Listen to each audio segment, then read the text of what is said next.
కీర్తనలు 101వ అధ్యాయం. నేను కృపను గూర్చియు న్యాయమును గూర్చియు పాడెదను. యెహోవా నిన్ను కీర్తించెదను. నిర్దోష మార్గమున వివేకముతో ప్రవర్తించెదను. నీవు ఎప్పుడు నా యొద్దకు వచ్చెదవు? నా ఇంట యథార్థ హృదయముతో నడుచుకుందను. నా కన్నుల ఎదుట నేను ఏ దుష్కార్యమును ఉంచుకొనను. భక్తి మార్గము తొలగిన వారి క్రియలు నాకు అసహ్యములు, అవి నాకు అంటనీయను. మూర్ఖచిత్తుడు నా యొద్ద నుండి తొలగిపోవలను. దౌష్ట్యమును నేను అనుసరింపును. తమ పొరుగు వారిని చాటున దూషించు వారిని నేను సంహరించెదను. అహంకార దృష్టి గల వారిని, గర్వించిన హృదయం గల వారిని నేను సహింపను. నా యొద్ద నివసించినట్లు దేశంలో నమ్మకస్తులైన వారిని నేను కనిపెట్టుచున్నాను. నిర్దోష మార్గమందు నడుచువారు నాకు పరిచారకులగుదురు. మోసము చేయువాడు నా ఇంట నివసింపరాదు. అబద్ధములాడువాడు నా కన్నుల ఎదుట నిలవడు. యెహోవా పట్టణములో నుండి పాపము చేయువారిని అందరినీ నిర్మూలము చేయుటకై దేశమందరి భక్తిహీనులందరినీ ప్రతి ఉదయమున నేను సంహరించెదను. ఈ కీర్తన యొక్క ఒక్కన దావీదు కీర్తన అని వ్రాయబడింది. దావీదు తను రచించినటువంటి కీర్తనలన్నిటిలో కూడా దాని వెనుక ఒక విశిష్టమైనటువంటి అనుభవంతో రాసినవాడుగా మనం చాలా కీర్తనలలో గమనించున్నాం. ఈ కీర్తనలో మొదటి వచనంలో కనుక చూచినట్లయితే, నేను కృపను గూర్చియు న్యాయమును గూర్చియు పాడెదను. కనుక దేవుని యొక్క కృప, దేవుని యొక్క న్యాయము, ఆ రెండు కూడా తను అనుభవించిన వాడే ఈ కీర్తనలోని అనేక అంశాలు రచించినట్లుగా మనం గమనించవచ్చు.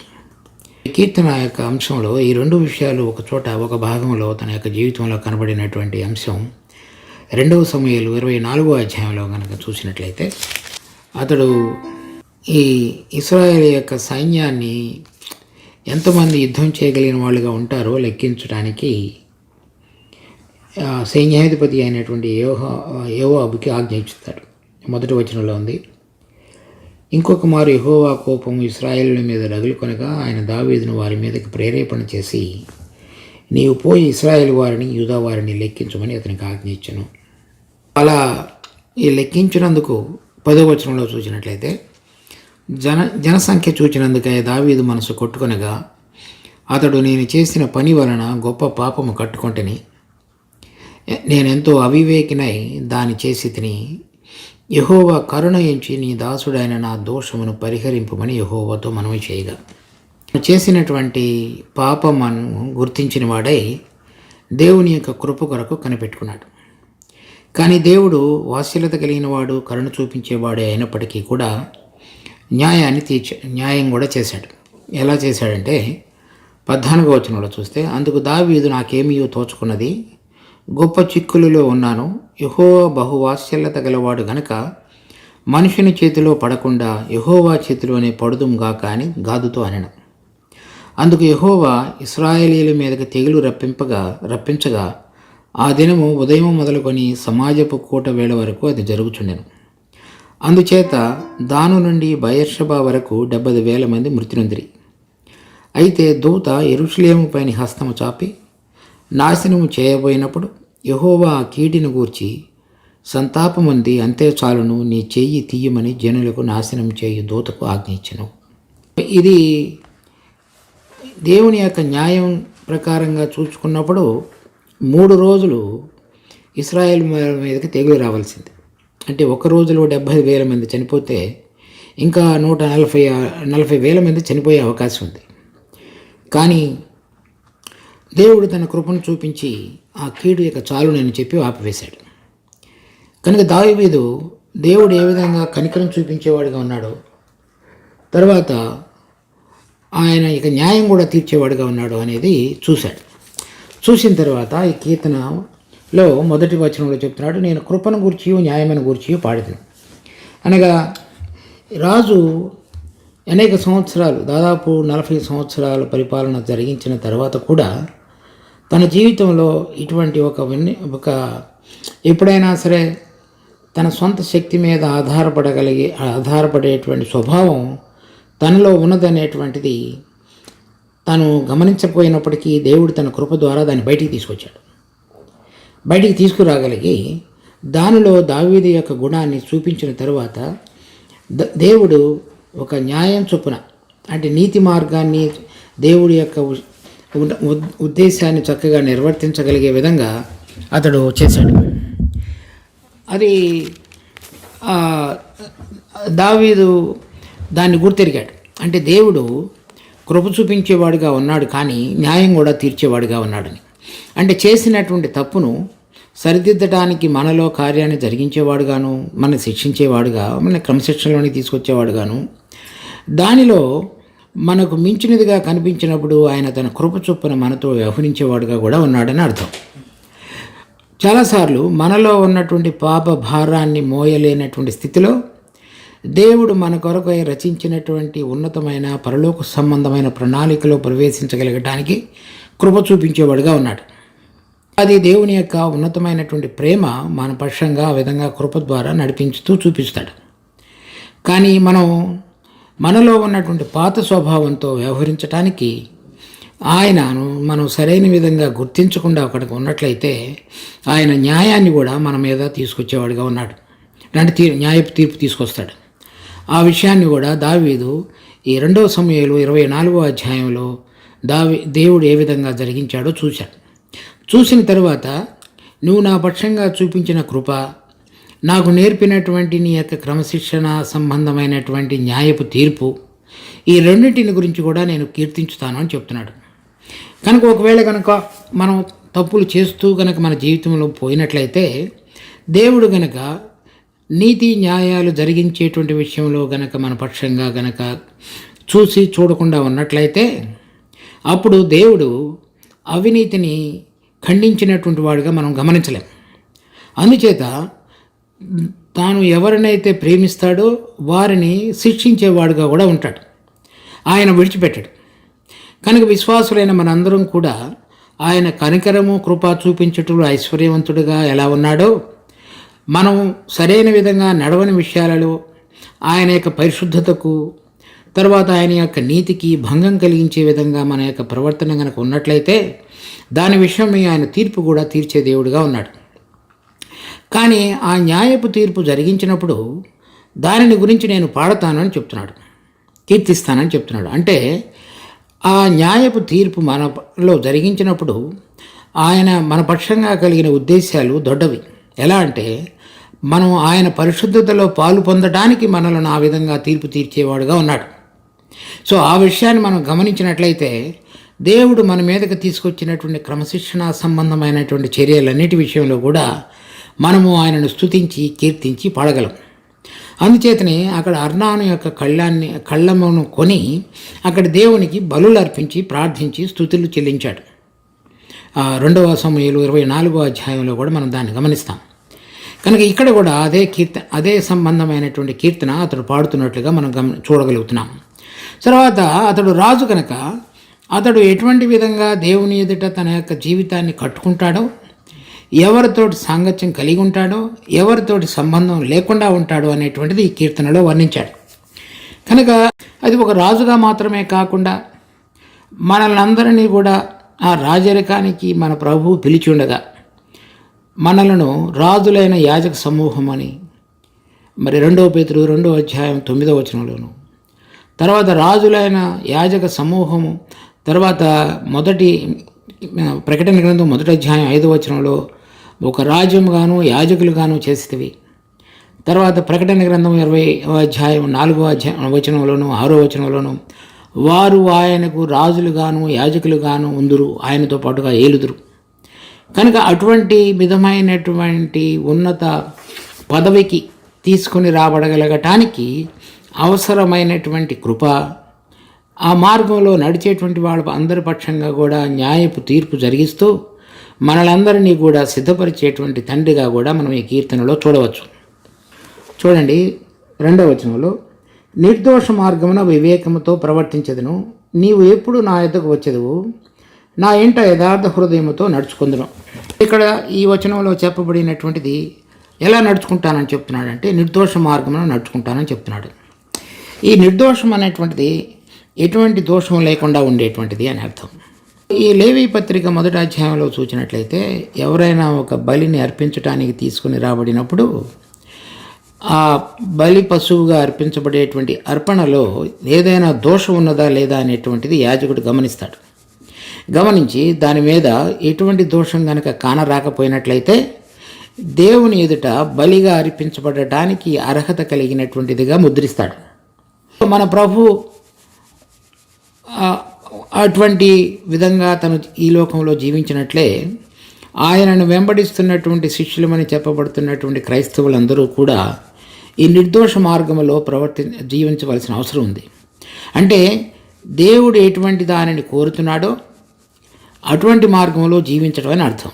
దేవుడు మనని పరీక్షించినప్పుడు మడత, మచ్చ, దాగు ఆయన ఎదుట మనం అర్పించబడటానికి అర్హత పొందగలగటానికి అవసరమైనటువంటి సరైనటువంటి ఆత్మ సంబంధమైన ఆరోగ్యం అవసరం.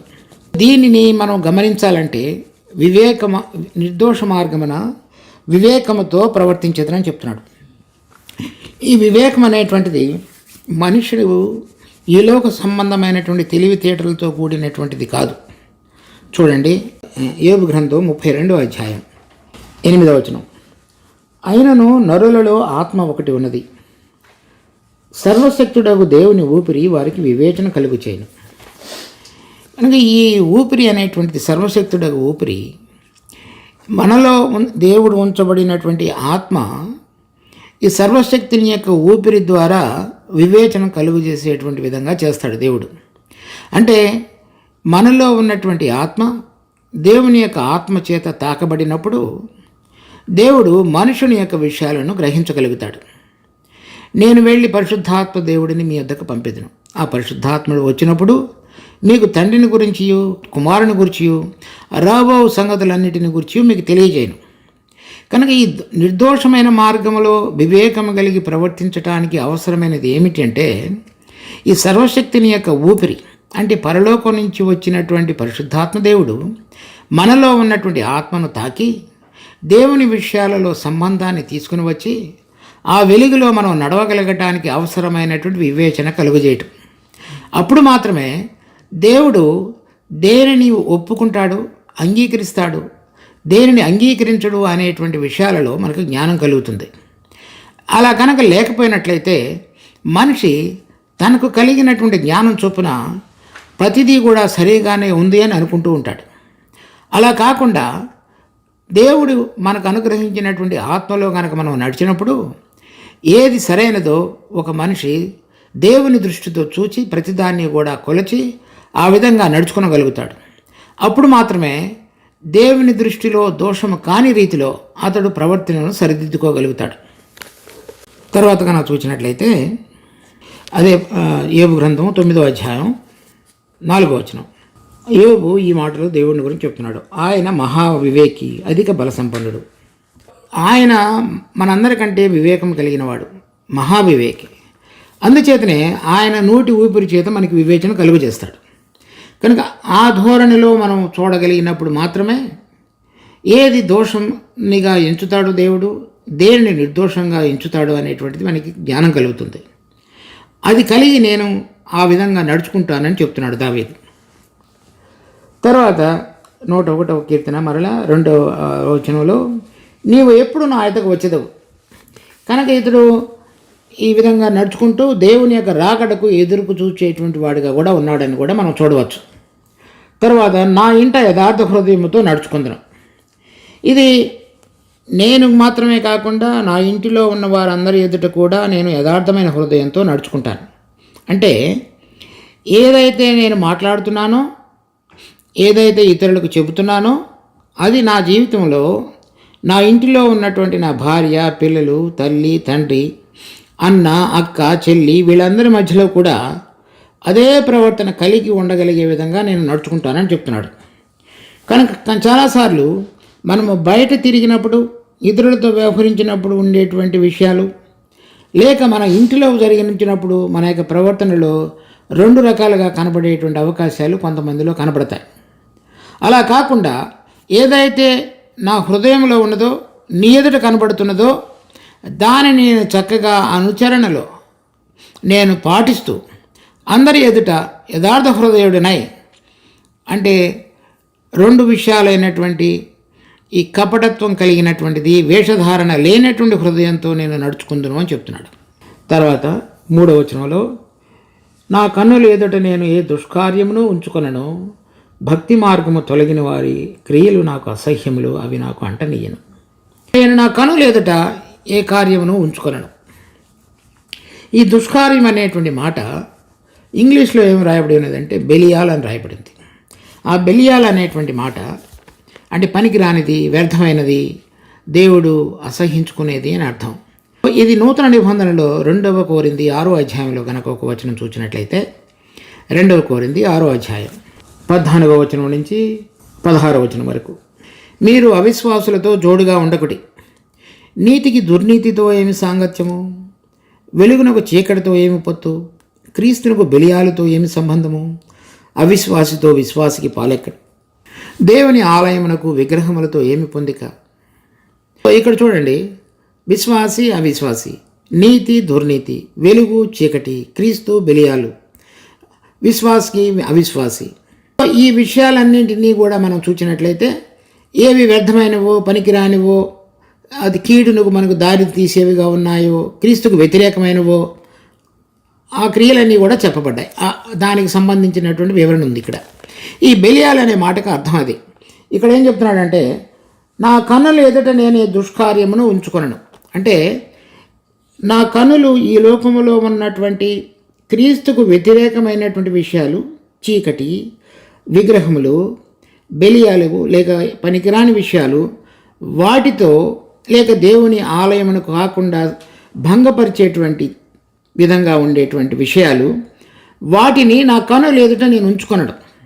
ఎందుకనగా ఏ విషయాల్లో అయితే నా శరీరంలో ఉంచబడినటువంటి కన్నులు చూసి ఆశకొని వాటి చేత నేను ప్రేరేపణకు లోనై వేరైన విధంగా ప్రవర్తించే అవకాశం ఉన్నది కనుక నేను ఆ విధంగా చెయ్యను అని చెప్తున్నాడు.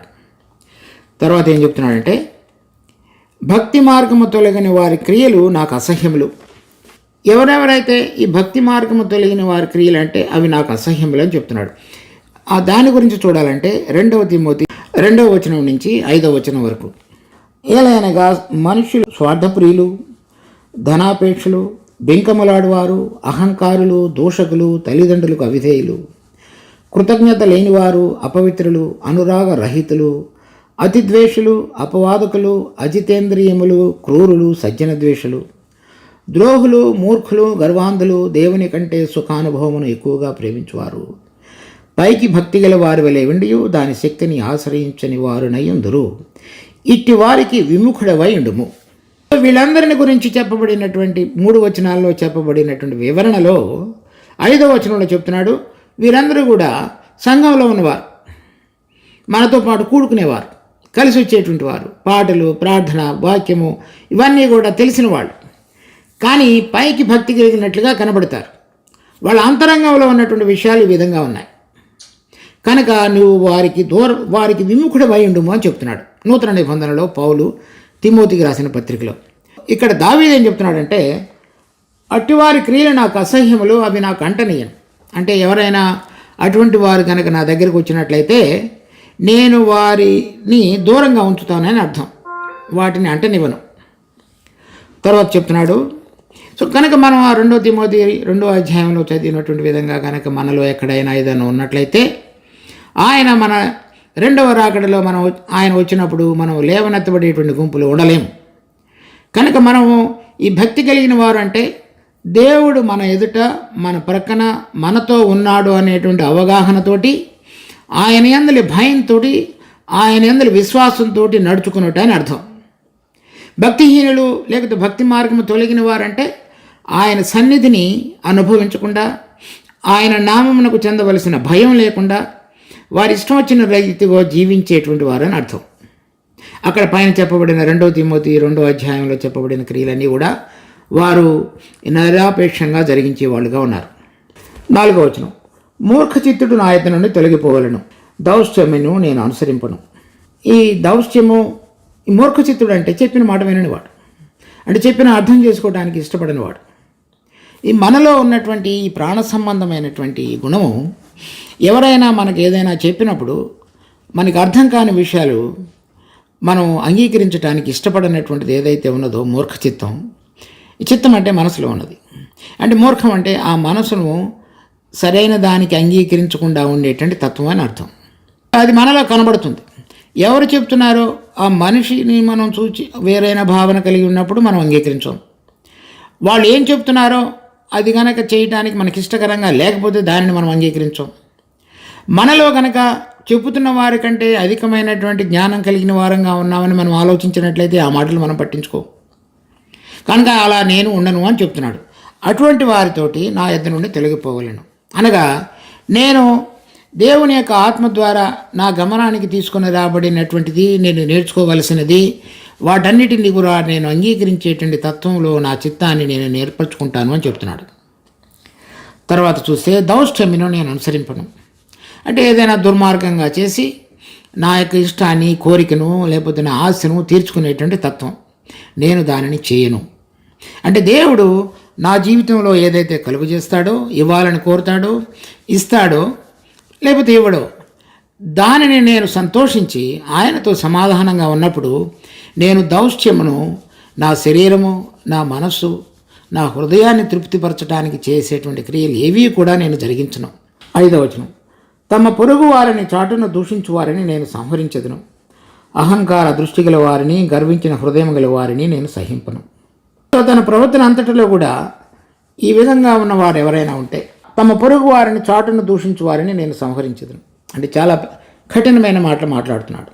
అంటే ఎవరైనా ఇద్దరు వ్యక్తులు కనుక కలిసి మాట్లాడుతున్నప్పుడు వారి దగ్గర లేనటువంటి ఒక తమ పొరుగు వారిని గురించి ఎవరైనా ఒక వ్యక్తి దూషణ సంభాషణ కనుక తీసుకొచ్చినట్లయితే నేను వారిని చంపివేసే విధంగా ఉంటానని చెప్తున్నాడు. అంటే ఈ ఎవరిని గురించి మాట్లాడుతున్నాడు అనేది కనుక మనం అర్థం చేసుకుంటే, ఒక సహోదరుడు అంటే ప్రభువు చేత రక్షించబడినవాడు, సమాజంలో సంఘంలో మనతో పాటుగా ఉన్నవాళ్ళు, వాళ్ళని గురించి ఇంకొక సహోదరుడు మనతోటి కనుక వేరుగా మాట్లాడుతున్నట్లయితే దూషణతోటి, అది నేను వారిని సంహరించేదను అని చెప్తున్నాడు.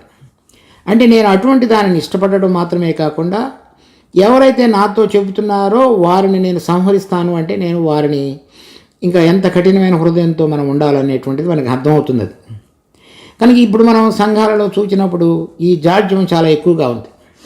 అంటే మన మధ్యలో లేనటువంటి వ్యక్తులను గురించి తప్పుగా మనం సంభాషించుకున్నటం అనేటువంటిది దేవుడు అంగీకరించినటువంటి విషయం అనేది మనం గమనించాలి. చూడండి, 1 కొరింథీ 6వ అధ్యాయం 10వ వచనం, దొంగలైనను, లోభులైనను, త్రాగుబోతులైనను, దూషకులైనను, దోచుకుని వారైనను దేవుని రాజ్యములకు వారసులు కారు. కనుక మనం ఈ విషయాన్ని గమనించాలి.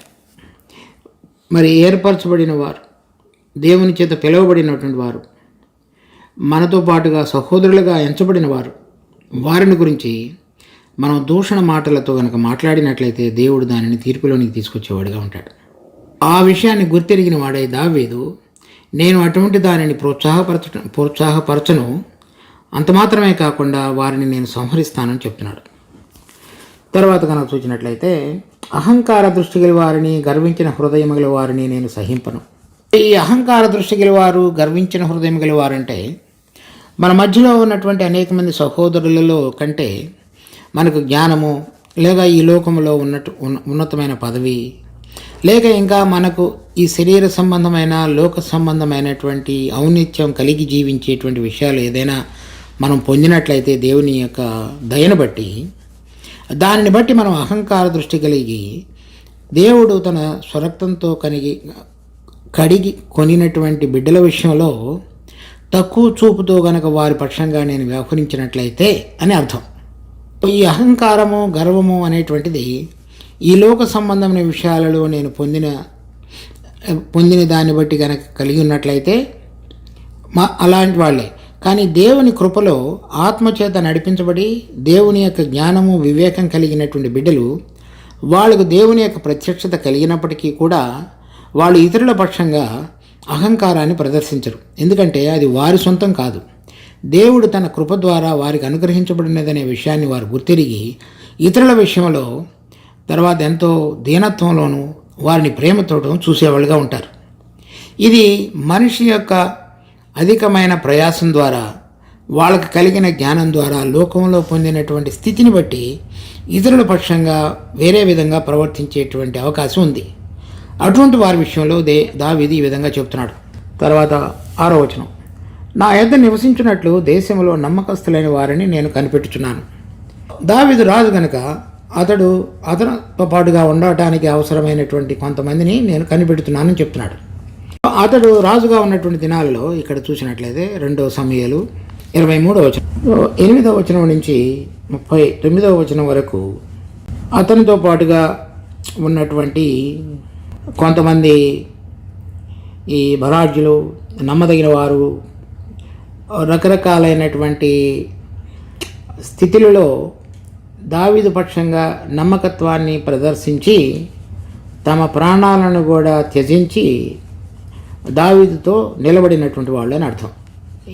ఈ పట్టిక కనుక మనం చూసినట్లయితే మనకు అర్థమవుతుంది. వాళ్ళందరిలో కూడా వాళ్ళకు కలిగినటువంటి గుణాలను బట్టి, వాళ్ళు చేసినటువంటి ఈ త్యాగభరితమైన సాహసోపేతమైనటువంటి కార్యములను బట్టి దావీదు వారిని ఆ విధంగా ఉన్నతంగా హెచ్చించి అలంకరించాడు. వాళ్ళందరిలో కూడా అవసరమైనటువంటిది ఈ నమ్మకత్వం. ఇదే విషయాన్ని మనం ప్రకటన గ్రంథం 17వ అధ్యాయం 14వ వచనంలో కూడా చూస్తే, వీరు గొర్రెపిల్లతో యుద్ధము చేతురు కానీ గొర్రెపిల్ల ప్రభువులకు ప్రభువును రాజులకు రాజునయ్యున్నందున తనతో కూడా ఉండిన వారు పిలువబడిన వారే, ఏర్పరచబడిన వారే, నమ్మకమైన వారై ఉన్నందున ఆయన ఆ రాజులను జయించును. ఇక్కడ చివరిసారిగా మన ప్రభు అయిన యేసుక్రీస్తు వచ్చినప్పుడు ఈ లోకంలో మరి అంత్యక్రీస్తుగా లేపబడినటువంటి వారితో యుద్ధం జరిగించేటువంటి సమయంలో తనతో పాటుగా ఉన్నటువంటి ఒక గుంపును గురించి చెప్తున్నాడు. ఆయనతో పాటుగా కలిసి శత్రువుతోటి యుద్ధం చేసేటువంటి సమూహంలో వాళ్ళు పిలువబడి, ఏర్పరచబడి, నమ్మకమైనటువంటి వారు అని రాయబడింది. ఈ రాజు తనకు నమ్మకస్తులైన వారి కొరకై కనిపెట్టేవాడుగా ఉంటాడు. కనుక మనం ప్రభు అయినటువంటి యేసుక్రీస్తు రెండవసారి వచ్చి తన రాజ్యాన్ని 1000 సంవత్సరాల పరిపాలన కొరకై స్థిరపరిచినప్పుడు ఆయనతో పాటుగా ఎవరు రాజ్యం చేస్తారు అనేటువంటిది కనుక మనం నేర్చుకున్నట్లయితే, ఈ వీరు పిలువబడి, ఏర్పరచబడి, నమ్మదగిన వారుగా, ఎంచబడిన వారుగా ఉంటారు. అంటే వాళ్ళ యొక్క ఈ జీవిత కాలం అంతటిలో భూలోకంలో ప్రభువు కొరకు నమ్మదగిన వాడుగా జీవిస్తాడు. అంటే ప్రభు ఏదైతే అప్పగిస్తాడో దానిని పూర్ణ హృదయంతో, యథార్థ హృదయంతో, నిర్దోష మార్గమును ప్రవర్తిస్తూ, గర్వస్థులతో, అహంకారులతో సంబంధం లేకుండా భక్తి విడిచిన వారి మార్గంలో నుంచి తొలగిపోయి దేవుడు కోరిన విధంగా, దేవుడు తనకు అప్పగించిన దానిని నమ్మకంగా నిర్వర్తించేటువంటి వాడుగా, బడా నమ్మకమైన దాసుడా అని పిలువబడేవాడుగా ఎంచబడాలి. వారందరూ కూడా ప్రభువుతో కూడా కలిసి యుద్ధం చేసి శత్రువును ఓడించేటువంటి గుంపులో ఉంటారు. దావీదు ఏం చెప్తున్నాడంటే, నేను అటువంటి వారి కొరకు కనిపెట్టుచున్నానని చెప్తున్నాడు. కనుక మన జీవితంలో దేవునితో పాటుగా ప్రభువుతో కూడా కలిసి రాజ్యం చేయటానికి ఇష్టపడి ఆశ కలిగినటువంటి మన అందరం కూడా దేవుడు మన జీవితంలో ఉంచబడిన పరిస్థితులన్నిటిలో దేవుడు ఎదుట నమ్మకమైన వారుగా, మరి ఆయన మనలను చూసి వీరు నమ్మదగిన వారు అని ఎంచబడేటువంటి విధంగా మనకు అప్పగించిన ప్రతి దాంట్లో, చిన్న విషయంలో కానీ పెద్ద విషయంలో కానీ, మన ఇంటిలో కానీ సంఘంలో కానీ, మనం చేసే పనిలో కానీ ఆయనకు సంబంధించినటువంటి గుణములను ప్రకటిస్తూ జీవించగలిగినటువంటి వారంగా ఉండాలనేది దేవుడు కోరుతున్నాడు. 1 కొరింథీ 4వ అధ్యాయం 2వ వచనం, మరియు గృహ నిర్వాహకులలో ప్రతివాడును నమ్మకమైన వాడయుండుట అవశ్యము. దేవుడు మనకు అప్పగించబడిన ప్రతి పనిలో కూడా నమ్మకమైన వాడుగా ఉండటం అనేటువంటిది అవశ్యం. తర్వాత గలతీ పత్రిక 5వ అధ్యాయం 22వ వచనం, అయితే ఆత్మఫలమేమనగా ప్రేమ, సంతోషము, సమాధానము, దీర్ఘశాంతము, దయాళత్వము, మంచితనము, విశ్వాస్యము. ఇక్కడ తెలుగులో విశ్వాసం అని రాయబడినది, ఇంగ్లీష్లో అయితే ఫెయిత్ఫుల్నెస్ అని రాయబడింది. అంటే నమ్మదగిన వాడు అని అర్థం. మనలో ఈ దేవుని యొక్క సర్వశక్తిని ఊపిరి మనలో ఉన్నటువంటి ఆత్మలో పనిచేయటం ప్రారంభించినప్పుడు దేవుని ఎదుట మన యొక్క సంబంధం దృఢపరచబడిన కొలది మనము ఆయనకు నమ్మకంగా ఈ లోకంలో, ఈ శరీరంలో, ఈ ప్రాణంలో జీవించడం అనేటువంటిది అభ్యాసం చేసుకుంటాడు భక్తిపరుడు. దావీదు అది చెప్తున్నాడు, ఆ నమ్మకస్తులైన వారి కొరకు నేను కనిపెట్టుచున్నాను. అంటే దావీదు ఏ విధంగా కనిపెట్టి ఆ 2 సమూయేలు 23వ అధ్యాయంలో నమ్మకస్తులైన వారి పట్టిక ఏ విధంగా ఎంచుకొని వాళ్ళందరినీ కూడా తనకు సేనాధిపతులుగా రాజ్యంలో పరిపాలనలో దక్షత కలిగి ఆయన కార్యములను నిర్వర్తించేటువంటి వారుగా ఎంచుకున్నాడో, దేవుడు ఈ లోకంలో ఇప్పుడు మనలలో నమ్మదగిన వారిని ఎంచుకుంటూ రాబోతున్నటువంటి రాజ్యం కొరకు ఆయనతో పాటుగా కలిసి యుద్ధం చేసి శత్రువును ఓడించి ఆ రాజ్యాన్ని స్థాపించడానికి పనికి రాగలగటానికి చేయవలసిన పరిచారకులుగా నియమించేవాడుగా ఉన్నాడు. తర్వాత మోసం చేయవాడు నా ఇంట నివసింపరాదు.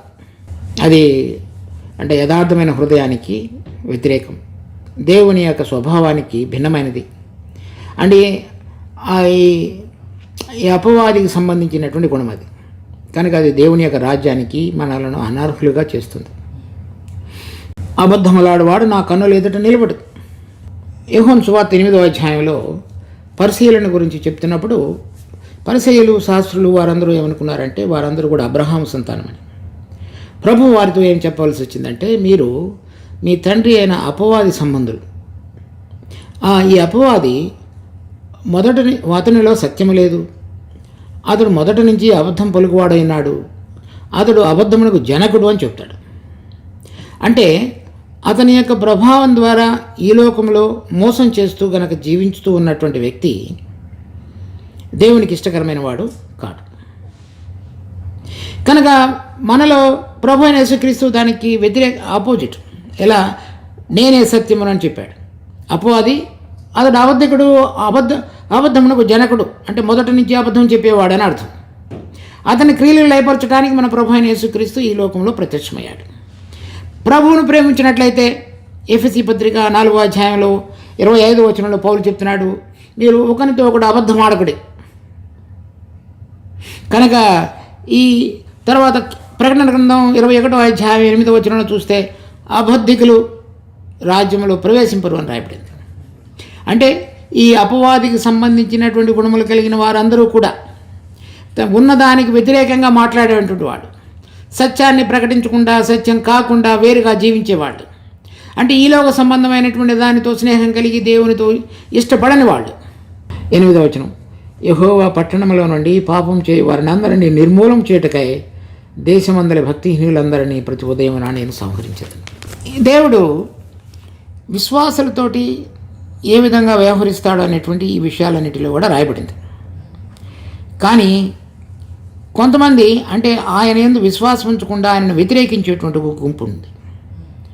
వాళ్ళని నేను సంహరిస్తానని చెప్తున్నాడు. అంటే ప్రభు రెండోసారి వచ్చినప్పుడు జరిగేటువంటి విధాలు జరుగుతుంది. తర్వాత దానికి ఉదాహరణగా లూకా సువార్త 19వ అధ్యాయం 16వ వచనం, మొదటివాడు ఆయన ఎదుటికి వచ్చి, అయ్యా నీ మీనా వలన 10 మీనాలు లభించునని చెప్పగా, అతడు బలా మంచి దాసుడా, నీవు ఈ కొంచెంలో నమ్మకముగా ఉంటివి కనుక 10 పట్టణముల మీద అధికారివై ఉందువని వానితో చెప్పాను.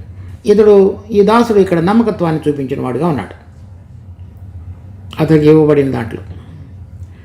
తర్వాత 21వ వచనంలో చూసినప్పుడు మరి ఒకడు వచ్చి, అయ్యా ఇదిగో నీ మీనా, నీవు పెట్టని దానిని ఎత్తుకుని వాడవను, విత్తని దానిని కోయువాడవును అయి కఠినుడు కనుక నీకు భయపడి దీన్ని రుమాలను కట్టి ఉంచుతానని చెప్పాను. అందుకతడు, చెడ్డదాసుడా, నీ నోటి మాటను బట్టియే నీకు తీర్పు తీర్చుదును. నేను పెట్టని దానిని ఎత్తువాడను, విత్తని దానిని కోయువాడను అని కఠినుడని నీకు తెలిసి ఉండగా నీవెందుకు నా సొమ్ము సహకారుల యొద్ద ఉంచలేదు? అట్లు చేసి ఉండి నెడల నేను వచ్చి వడ్డీతో దానిని తీసుకుందనే అని వానితో చెప్పి వాని యొద్ద నుండి ఆ మీనా తీసివేసి 10 మీనాలు గల వానికి ఇయుడని దగ్గర నిలిచిన వానితో చెప్పాను. ఇక్కడ 1 మీనా ఇవ్వబడిన వాడు కూడా దాసుడే, అంటే ప్రభువుని ఎరిగినవాడు. అతడు కనుక దాసుడు కాకపోతే దేవుడు అతడికి మీనా ఇచ్చి నేను వచ్చే వరకు వ్యాపారం చేయమని చెప్పవలసిన అవసరం లేదు. అన్యజనులకి అవిశ్వాసులకి దేవుడు అది చేయడు. కనుక ఇక్కడ నమ్మకంగా లేనటువంటి రక్షణ పొందిన విశ్వాసుడిగా ఉన్నటువంటి ఒక దాసుడు కూడా ఇక్కడ ఈ ఉపమానంలో ఉన్నాడు.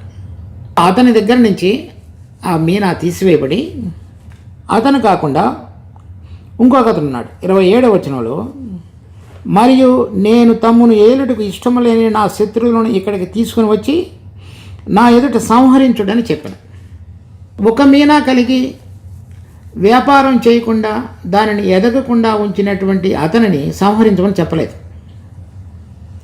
ఎవరైతే అతనిని రాజు యొక్క రాజరికాన్ని ధిక్కరించారో, శత్రువులుగా ఉన్నారో వారిని సంహరించమని చెప్పాడు.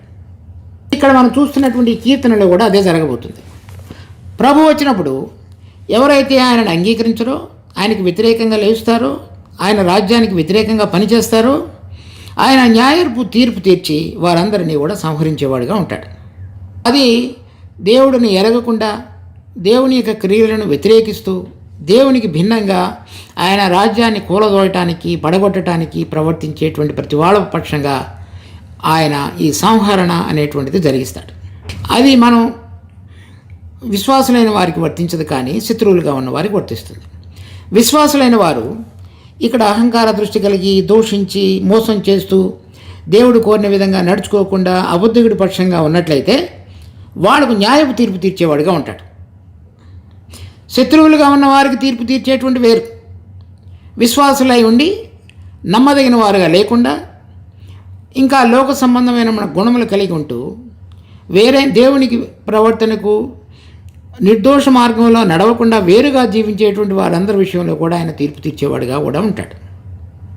అందుచేత దావీదు నీ కృపను గురించి నీ న్యాయమును గురించి నేను కీర్తించదని చెప్తున్నాడు.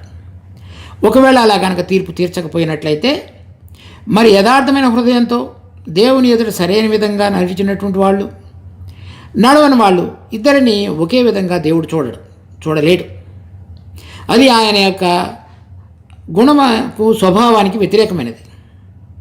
కనుక ఆ విషయాన్ని మనం గుర్తెరిగి దేవుని అందరి భయంతో ఆయన మనకు కృపను లభ్యం చేసినప్పటికీ ఆయన యొక్క మార్గంలో ఏ విధంగా నమ్మదగిన వారంగా నిర్దోషమైన మార్గంగా వివేకం కలిగి దేవుడు ఏది అంగీకరిస్తాడో దానిని ఆత్మ సంబంధమైన దృష్టితో చూడటం నేర్చుకొని జీవించాలనేటువంటిది దేవుని యొక్క ఉద్దేశం మనందరి పక్షంగా.